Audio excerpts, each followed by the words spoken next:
Samahan nyo nga pala kami sa panibagong banding na ito. Kami nga pala ay nagluto ng puso ng saging.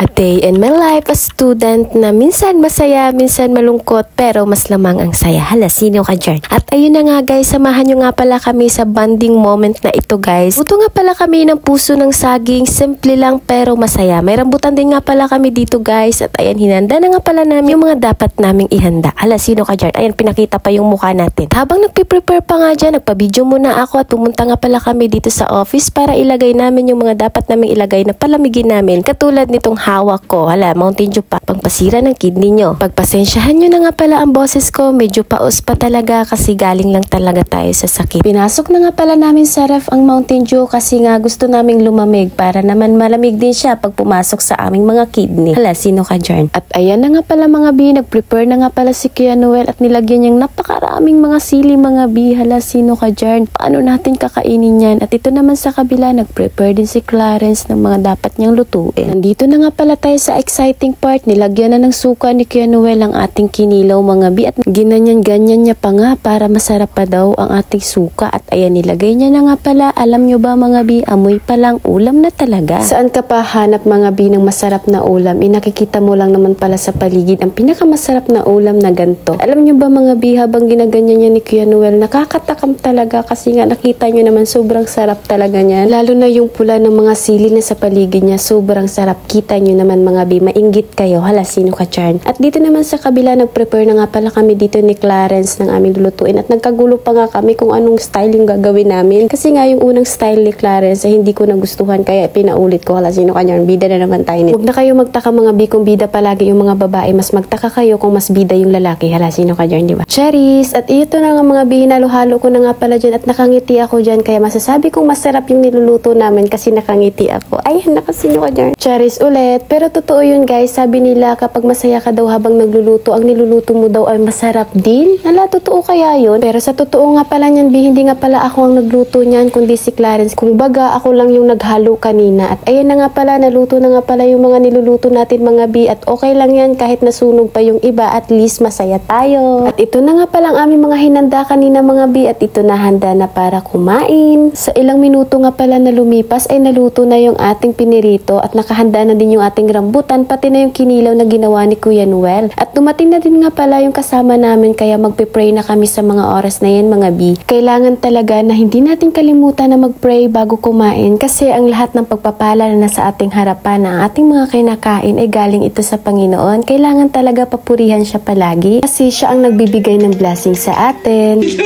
Happy na birthday pa. Kumanta nga pala ng happy birthday yung mga kasama namin before kumain, pero joke lang yun mga bi, wala talagang may birthday sa amin. Sobrang saya lang sa pakiramdam mga bi na kahit simple lang yung niluto namin, masaya kami. Isa to sa natutunan ko dito sa loob ng EUP habang nag-aaral ako, na kapag may blessing ka na kahit kaunti man yan or malaki, pasalamatan mo yan at maging masaya ka. Kasi sa maliit na blessing na yan, dyan nagsisimula lahat. Kaya maging masaya ka kung anong pagpapala ang binigay sa'yo ng Panginoon. At yun lang mga bi, isa yun sa natutunan ko. Sana may lesson din kayong nakuha ngayon. At hanggang dito na nga lang pala ang video na to mga bi. Bye bye, thank you for watching everyone.